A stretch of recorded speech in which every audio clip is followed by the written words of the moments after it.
Peut-on vivre de sa plume en 2016? C'est la question que je me suis posée. Et pour ce faire, je vais aller rencontrer M. François Charron, considéré comme l'un des poètes les plus influents de sa génération. Suivez-moi.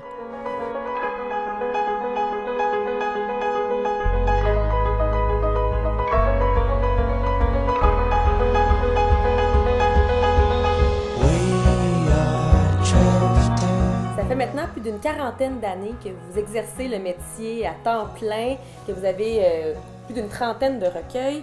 Et qu'est-ce qui a changé de 1970 à 2016 dans votre métier?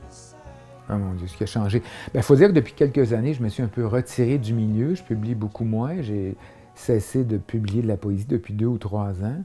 Ce qui a changé, c'est que j'essaie de prendre un recul par rapport à tout ce que j'ai écrit. Puis j'essaie de comprendre en quoi ce que j'ai écrit, ça fait partie d'une histoire.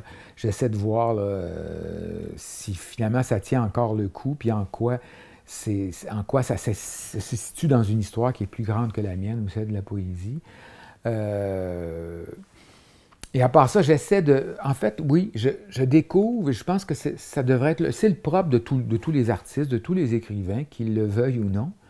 Je pense que dans le fond, si on écrit au bout du compte, inconsciemment ou consciemment, et là je vais dire quelque chose de gros, mais en même temps j'y crois, c'est pour faire de sa vie une œuvre d'art.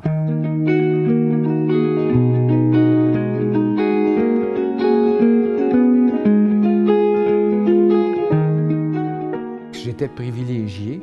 J'ai mis l'accent là-dessus. Évidemment que c'est un peu périlleux parce que c'est pas quelque chose qui paye nécessairement.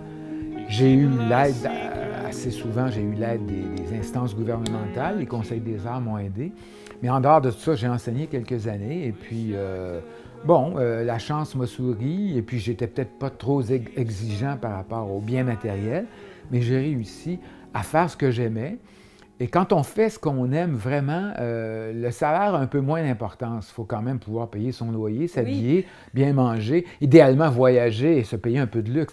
Mais je faisais ce que j'aimais. J'ai souvent, presque toujours, en fait, fait ce que j'aimais. Et puis ça, c'est un privilège extraordinaire. Et j'acceptais de ne pas nécessairement réussir avec éclat dans le domaine économique. L'argent avait pour moi un peu moins d'importance puisque j'étais dans la joie, pour ne pas dire la jouissance, d'écrire et d'essayer de mieux me comprendre en comprenant le monde à travers l'écriture aussi.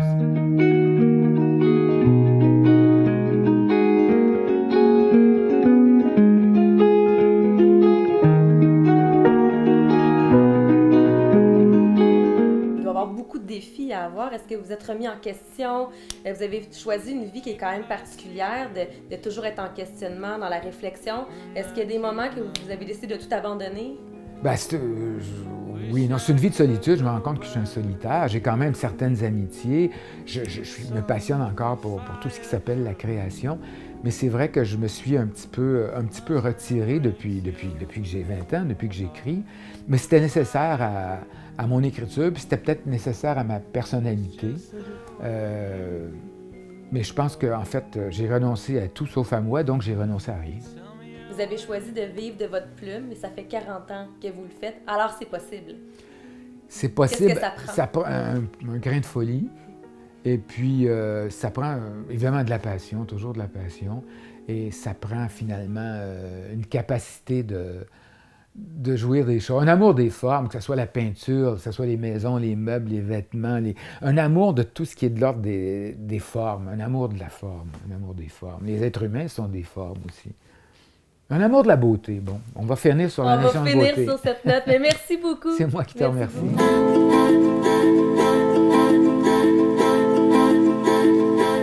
Être écrivain, ce n'est pas un choix. Pour François Charron, la poésie s'est imposée dans sa vie. Et pour répondre à ma question, pouvons-nous vivre de notre plume en 2016?